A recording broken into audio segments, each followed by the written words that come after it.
Hola, hoy que me encuentro un poco agripada y sola en mi casa, decidí al fin contar esta historia. Siempre que he intentado grabarla o intentado incluso escribirla, algo pasa. Se descompone la laptop, se descompone mi micrófono, se va la luz e incluso en este momento estoy un poco dudosa de hacerlo, pero creo que es algo que debo de contar por recomendación de la psicóloga, que debo decir que no me cree por completo, pero en fin. Mi nombre es Jocelyn y fui una de tantas personas que se quedaron encerradas en su casa por la pandemia, incluso lejos de mi propia familia. Soy de Monterrey y la multinacional para la cual trabajo nos había transferido a la Ciudad de México por un proyecto que duraría no más de un año. Al final, terminamos el proyecto y se abrió una vacante permanente en la Ciudad de México, mucho mejor pagada y bueno, había querido vivir en Chilangolandia por ya algún tiempo. Además había hecho muy buena amistad con otra chica que no era chilanga tampoco, era del Bajío. Nos quedamos al fin con el departamento que la empresa nos había rentado inicialmente. Justo cuando llevábamos 9 meses, más o menos, la pandemia estalló. Perdón. Al principio pensamos que era una cosa de algunos días, que nos íbamos a quedar casi casi como con mini vacaciones en la casa y que todo estaría bien.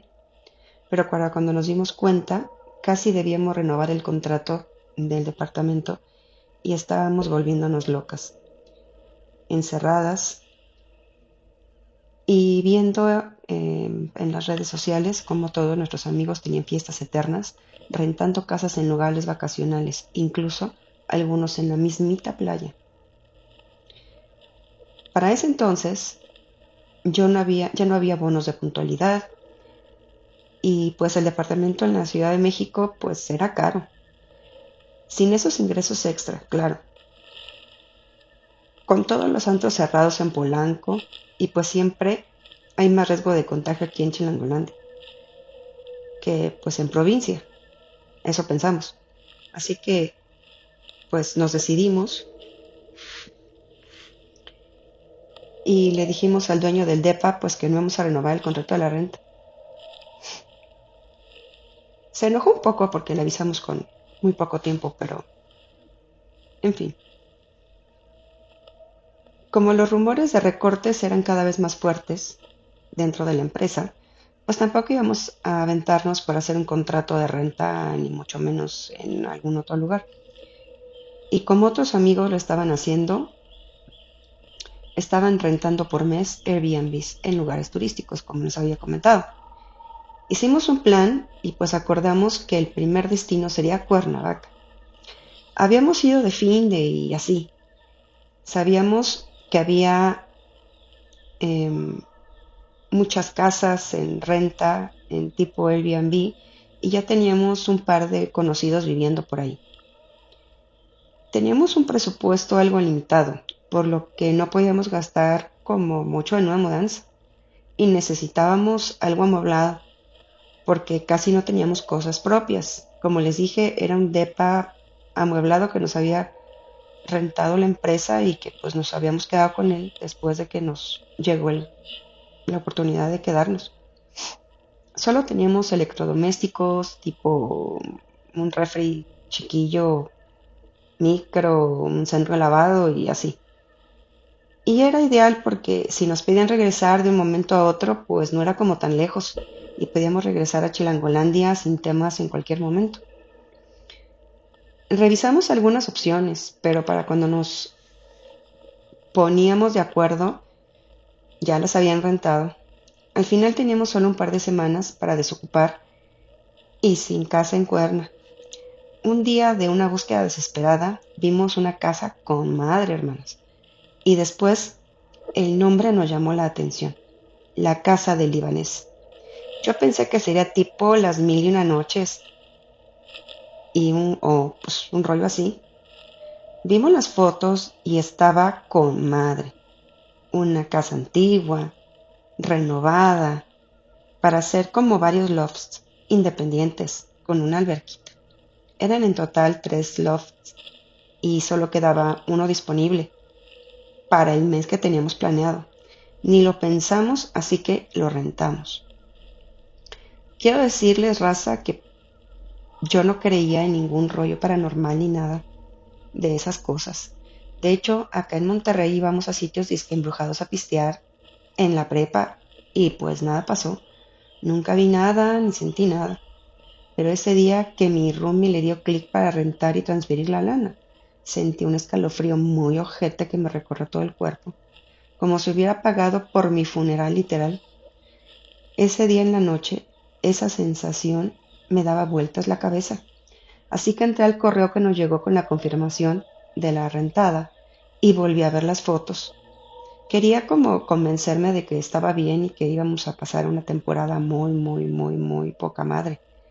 En una de ellas estaba un espejo como antiguo, de esos como de, de una mansión antigua, en la sala común que compartían los lofts. Juro por Dios, en el espejo se reflejaba una sombra. Me levanté como loca de mi cama y me tallé los ojos como para ver si no tenía yo algo. Y allí estaba. Fui corriendo a la habitación de mi amiga Sandra para enseñarle. La desperté y cuando estaba como zombi le enseñé. Me mandó al diablo, claro. Y para cuando prendió la luz no había nada en el maldito espejo. Me dijo que tenía miedo, que era sugestión porque ese plancito nuestro no lo habíamos comentado con nuestras familias y que era una chiva miedosa. Claro que pues después de eso no comenté nada, pero ese sentimiento no se iba. 2 días después ya estaba un camión con todas nuestras cosas y yo entregué las llaves al dueño del depa. Nuevamente sentí un sentimiento de temor, pero pues me aguanté. Ya para cuando llegamos, se me había pasado, y pues pensé que Sandy tenía razón, que era una chiva miedosa, y que era solo el miedo de una niña de no haberle dicho a sus papás de que casi casi se había ido de pinta. La casa estaba con madre, hermanos. Incre es poco. Un aire tipo vintage. Remodelaciones. Uf, súper. De otro nivel. Y la alberca, hermanos. La alberca. De otro mundo. Así que viendo todo eso, el mal rollo que traía se me fue. Cada loft tenía nombre, al parecer árabe o algo así. El nuestro era Adnan, los otros dos era Karim y Bashir. Uno de los ocupantes resultó ser un amigo de Sandy de la secundaria y ocupaba el loft Bashir, junto con su hermano. El loft Karim lo ocupaban un par de canadienses estudiantes de antropología, que estaban estudiando acá, súper cagados y con un español peor que el de mi sobrinita de 2 años. Para cuando llegábamos, ya estaban armando una party. Eran clandestinas y pues llegaban los invitados de a poquillo, porque era una zona con vigilancia y pues por pandemia se supone que no podíamos hacer fiestas. Después de tantas semanas nos pareció con madre, desmadre, trago, al fin algo de diversión. Ese día no desempacamos nada. Terminamos cerca de las 2 de la mañana, claro. No pudimos poner como música tan fuerte, era una fiesta clandestina después de todo. Esa noche me tomé todo el alcohol que no había tomado en no sé cuánto tiempo de encierro y al chile, raza, me sentía pésima el rato. Cerca de las 3 de la mañana, después de sentir que la cama era un roller coaster, me levanté y bajé al baño de la sala, esa salilla comunal que les había hablado ya. No quería apestar el baño de nuestro loft, ya que quería vomitar, y pues en la parte de abajo había un medio baño. Y de paso, había visto un botiquín en la cocina. Mientras bajaba las escaleras arrepentida de todo el alcohol que me había metido esa noche, suplicando que hubiera un sal de uvas en el botiquín, me di cuenta que había bajado las escaleras, pues ni me había acordado cómo, y de pronto estaba en el área común, tropezando con vasos desechables, botellas de chelas, intentando no hacer ruido. De pronto, un temor, hermanas, me hizo bajar la peda que traía. Estaba frente a aquel aterrador espejo de las fotos, solo que ahora no estaba en una foto, estaba justo frente a mí, de carne y hueso. Bueno, saben a lo que me refiero. De pronto sentí una sensación horrible. Es como si alguien o algo me observara. Incluso podía sentir como si me rodearan. Yo estaba en el centro de la sala común, frente a ese hinche espejo. De pronto sentí un frío horrible, como cuando estábamos en el intercambio en Canadá. ¿Cómo es que hacía tanto frío en el jodido Cuernavaca? No entendía. Y no solo era el frío, había alguien atrás de mí. Me petrifiqué. Cerré los ojos, pero no por completo. Estaba muy oscuro, así que tomé mi celular de la bolsa de atrás del pantalón y activé la lámpara vía comando de voz. Abrí los ojos, alumbré hacia el espejo y ahí estaba, una figura horripilante de una morra con un vestido y un peinado antiguos, de esas de las películas tipo Pedro Infante. Desgarrado el vestido, sucio. Su rostro parecía un morrito de esos biafranos, africanillos, que se parece como zombis o muertos vivientes. No tenía ojos, tenía unas cuencas negras horribles. Levantaba su mano, que estaban como ensangrentadas, como, no sé, destrozadas, dedos con sangre brotando. Me miró fijamente a través del espejo, señalando un lugar de entre toda la oscuridad que nos rodeaba. Yo me desmayé de plano. Cuando me desperté, uno de los canadienses me estaba viendo con cara de idiota y su pobre español, apenas si le pude entender, me dijo, todo bien, andabas pedos, ja, ja, ja, ja, ja. No me pareció gracioso. Yo no comenté nada en su momento, pero sabía que dado el nivel de alcohol de todos no me iban a creer. Y pues, bueno, creo que hubieran tenido razón de no creerme. Ni yo estaba segura de si era cierto o no, o simplemente fue la peda y la sugestión. Tengo mil cosas en la cabeza. Me paré del suelo como pude, bueno, con ayuda del güerillo ese. Fui por mi analgésico y tomé como 2 vasos de jugo, de esos de Tetra Pak. En eso ya todos bajaron y comenzamos a ponernos de acuerdo para limpiar el desastre de las latas de cerveza, vasos, botellas, botanas, papitas, todo lo que había.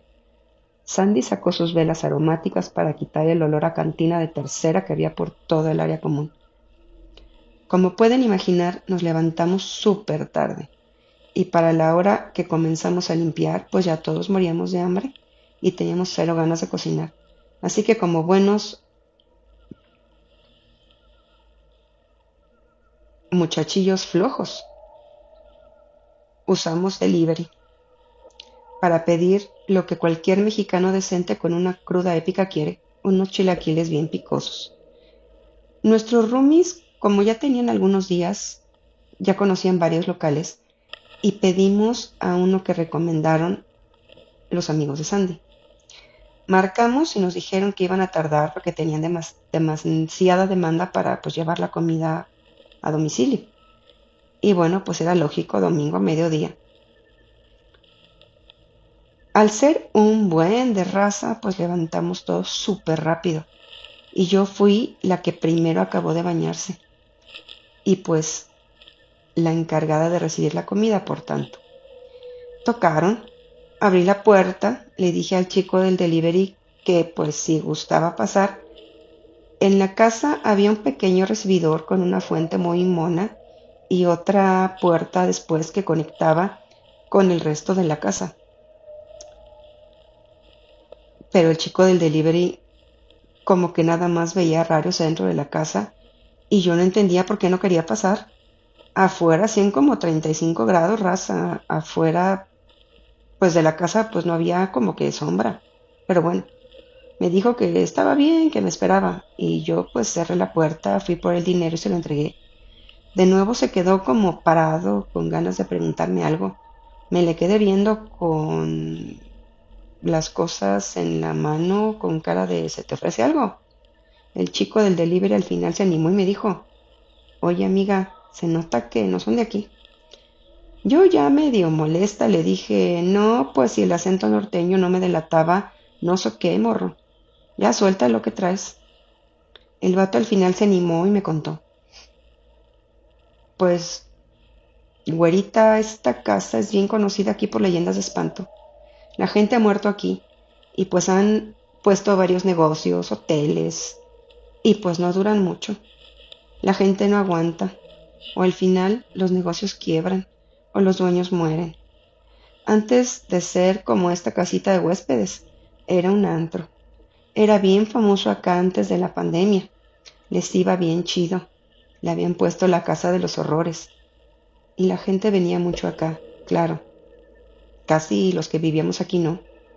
Pero venía mucha gente del defeño a ponerse bien pedos y a recibir su buena dosis de cosas paranormales.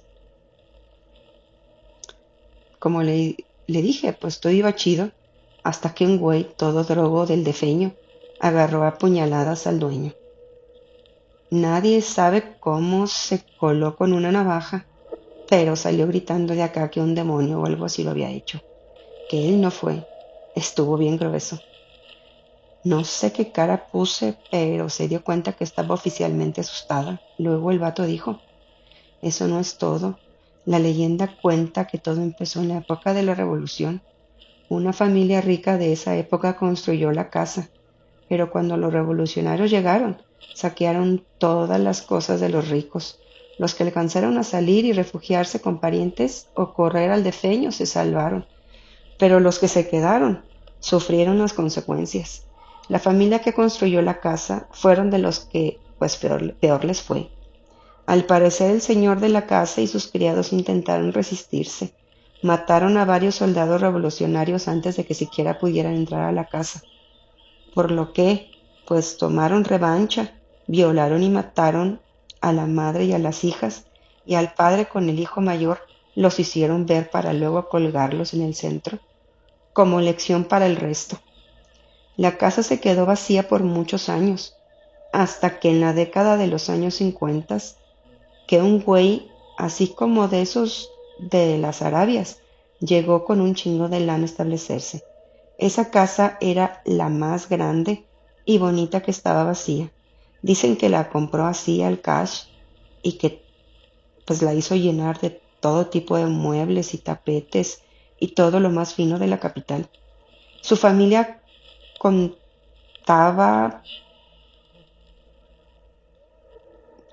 como de su mujer, el árabe y dos hijos mayores y una muchacha, que era la menor.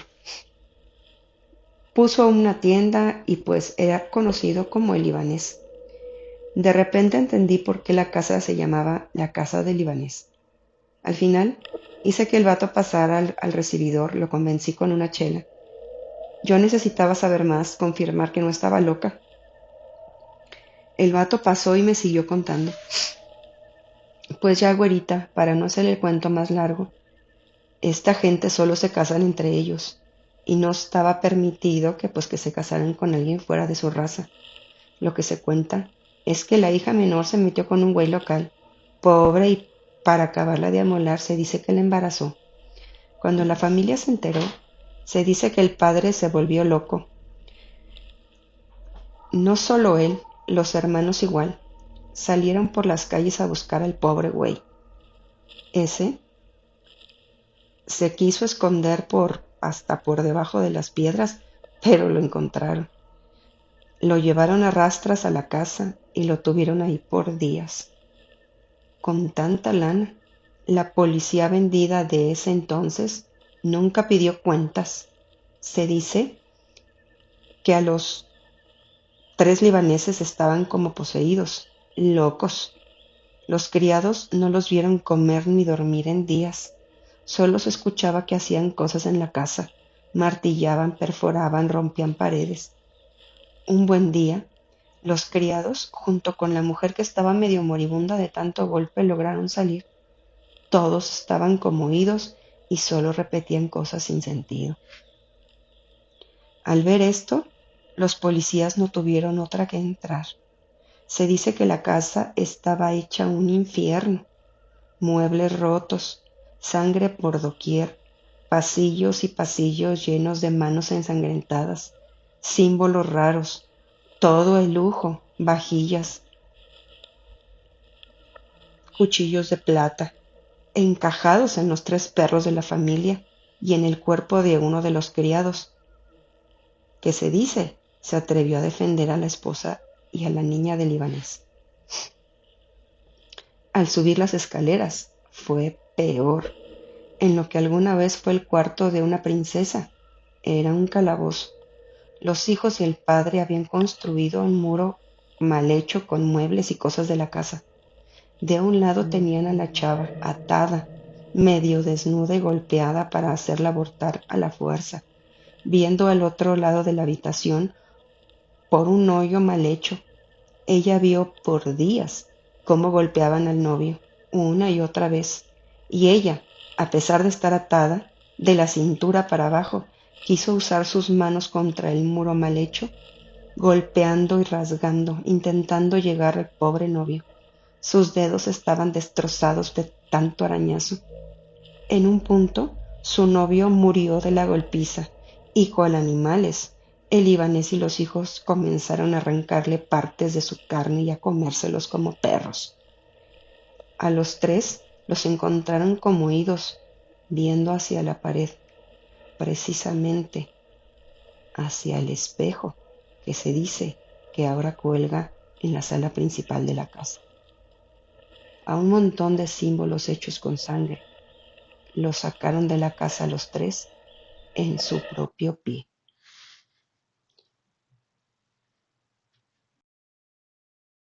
Y así llegamos al final del primer capítulo de esta escalofriante historia. Pero recuerda, el miedo es aún más aterrador cuando lo compartes. Si te ha gustado este video, no olvides dejar tu like, suscribirte al canal y activar la campanita de notificaciones para que no te pierdas ningún nuevo relato macabro. Comparte este video con alguien que no crea en lo sobrenatural, quizás, y cambie de opinión después de verlo. Aquí, en tu canal donde comienza el miedo, tu amiga y guardiana de pesadillas Karin Picard, te deseo que el misterio, la oscuridad y lo desconocido te acompañe hasta que volvamos a escucharnos. Nos vemos en el próximo capítulo, si es que sobrevives hasta entonces. Buenas noches y no apagues las luces.